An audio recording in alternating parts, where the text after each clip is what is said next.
जय जिनेंद्र दोस्तों, मैं अधिवक्ता Swati Jain juris legal associate में आपका एक बार फिर से स्वागत करती हूँ। आज मैं बात करने जा रही हूँ कि पति पत्नी आपसी सहमति से अलग नहीं रहना चाहते, या यूं कहूँ कि कई बार रिश्ते में परिस्थितियां ऐसी हो जाती हैं कि जहां पति पत्नी को लगता है कि हम अपने वैवाहिक जीवन में खुश नहीं हैं, या हमें अपने जीवन में आगे आगे बढ़ जाना चाहिए एक दूसरे का साथ छोड़कर। और जहां दोनों में इतनी मैच्योर अंडरस्टैंडिंग है कि हम किसी भी प्रकार का वाद विवाद खड़ा नहीं करेंगे, सिर्फ और सिर्फ हम शांतिपूर्वक अलग अलग हो जाएं। तो ऐसी परिस्थिति में क्या रास्ता है, या उन्हें किस प्रकार से रास्ता खोजना चाहिए, या किस प्रकार से अपील लगाना चाहिए, या क्या परिस्थितियां ऐसी होती हैं कि जहां पर न्यायालय के द्वारा उनकी सुनी जाएगी। क्योंकि हमारे संविधान में विवाह हर व्यक्ति अपने अपने कल्चर के अकॉर्डिंग अपने अपने रूढ़ियों के अनुसार कर सकता है, लेकिन तलाक लेने के लिए सिर्फ एकमात्र रास्ता होता है न्यायालय। जब तक आप न्यायालय को संतुष्ट नहीं कर देते कि हाँ, हम तलाक इस वजह से ले रहे हैं, तब तक आपको तलाक मिलना संभव नहीं होता। विवाह आप अपनी मर्जी से कर सकते हैं, किसी भी जाति, किसी भी संप्रदाय या किसी भी परिस्थितियों में, लेकिन तलाक आप सिर्फ एक ही परिस्थिति में ले सकते हैं, जब न्यायालय के द्वारा स्वीकृति मिल जाएगी, या आपके द्वारा उचित एविडेंसेस न्यायालय के समक्ष रख दिए जाएंगे कि अब हम इस रिश्ते को नहीं चला सकते। चलिए आज हम इसी पर बात करते हैं। जानकारी पूरी पाने के लिए वीडियो में बने रहिए, और अगर अभी तक आपने मेरे चैनल को सब्सक्राइब नहीं किया है तो मैं आपसे रिक्वेस्ट करूंगी कि मेरे चैनल को सब्सक्राइब कर लीजिए, ताकि आने वाली वीडियो की नोटिफिकेशन आपको मिल सके। चलिए बात करते हैं कि अगर पति पत्नी आपस में ये निर्णय कर लें कि हम अब आगे नहीं रह सकते या नहीं रहना चाहिए, तभी हम दोनों एक दूसरे के साथ आगे कोई भी अच्छा व्यवहार निभा सकते हैं, या यूं कहूँ कि कोई भी अन्य प्रकार से, मतलब एक दोस्ती के रिलेशन में भी बनकर रह सकते हैं। इस स्थिति में नहीं आएंगे कि एक दूसरे का मुंह भी ना देखें। तो आखिर क्या करना चाहिए? तो यहाँ पर सबसे बेस्ट सोल्यूशन होता है हिंदू विवाह अधिनियम 1955 की धारा 13B, जिसमें ये स्पष्ट लिखा है कि आपसी सहमति से आप दोनों तलाक ले सकते हैं। अब उसमें कंडीशंस क्या होती हैं? उसमें सबसे पहली कंडीशन होती है कि आप दोनों को एक दूसरे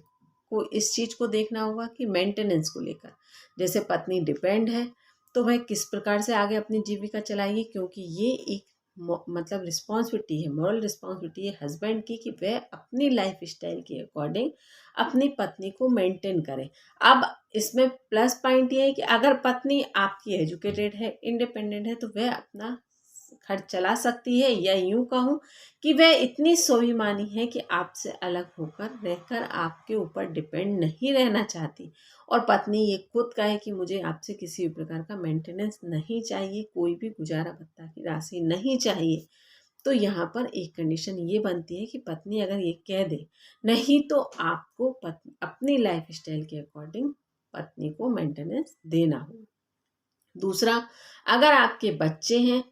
बालिग नहीं है, तो आपके ऊपर उनकी रिस्पॉन्सिबिलिटी है, उनके फ्यूचर को लेकर आपको उनको सेव करना होगा, और जो भी अभी वर्तमान में जो भी स्थिति है उसके अकॉर्डिंग उन्हें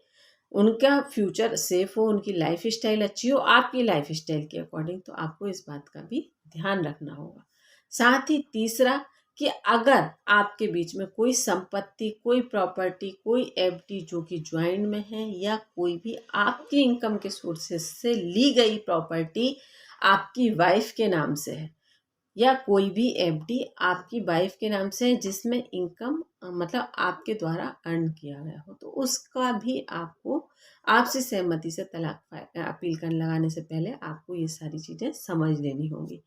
अब बात करते हैं कि आपसी सहमति से तलाक किस आधार पर मिल सकता है। तो ये सबसे बड़ा आधार होता है कि अगर आप 1 से 2 साल तक अपनी पत्नी के बीच, आपके और आपकी पत्नी के बीच में किसी भी प्रकार से कोई भी शारीरिक संबंध ना हो, मतलब आपने एक दूसरे का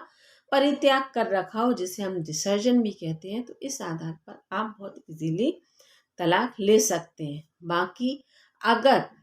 आप जनरल उसमें जाते हैं, जैसे कि अगर आपने अभी डिसीजन लिया है कि हमें तलाक लेना है, तो आपको इस प्रक्रिया में गुजरने में से 6 से 18 माह का समय लगेगा, क्योंकि वो समय अवधि होती है कूलिंग टाइम की। तो वहाँ पर आपको एक मौका दिया जाता है अपने रिश्ते को देने के लिए, कि अगर हो सकता है आपके रिश्ते में ऐसी कोई परिस्थितियाँ आ गई जहाँ पर आपने गुस्से में आकर या सडनली इस चीज़ का डिसीजन ले लिया, तो यहाँ पर ऐसा नहीं है। आप 6 माह से 18 माह तक के बीच का आपको समय दिया जाता है। 6 माह का कूलिंग का टाइम दिया जाता है। उसके बाद आपकी सुनवाई होती है, फिर तारीखें मिलती हैं, और वो तारीखें इस बात को ध्यान में रख कर दी जाती हैं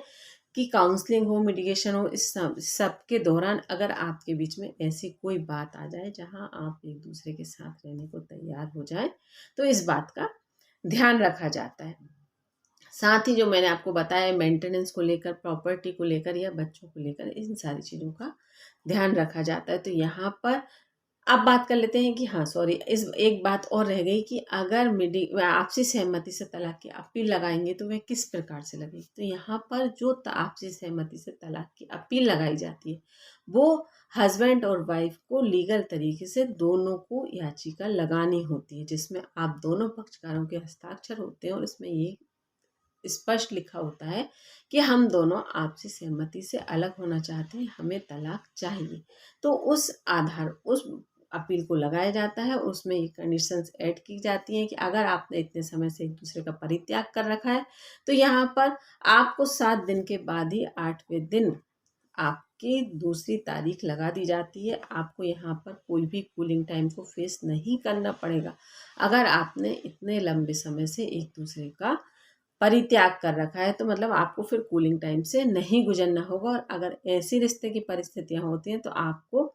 आर्टिकल 142 का सहारा लेकर आप माननीय सर्वोच्च न्यायालय के समक्ष जाकर भी अपने तलाक की अपील लगा सकते हैं, जिसमें आपको ये स्पष्ट शो करना होगा कि आपके रिश्ते में ऐसा कुछ भी नहीं है कि जहाँ पर ये सोचा जाए कि आप अपने वैवाहिक जीवन को जीना चाहते हैं या आप अपने वैवाहिक जीवन में खुश हैं, संतुष्ट हैं। क्योंकि आर्टिकल 142 ये कहता है कि किसी भी व्यक्ति को स्वतंत्रता से जीने का अधिकार है, और अगर किसी व्यक्ति का कोई भी रिश्ता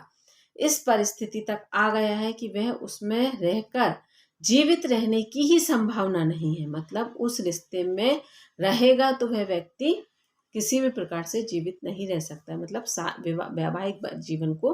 किसी भी तरीके से नहीं जी सकता है, या उस रिश्ते का अंत सिर्फ और सिर्फ उस रिश्ते को खत्म करना ही है। तो ये एक विशेष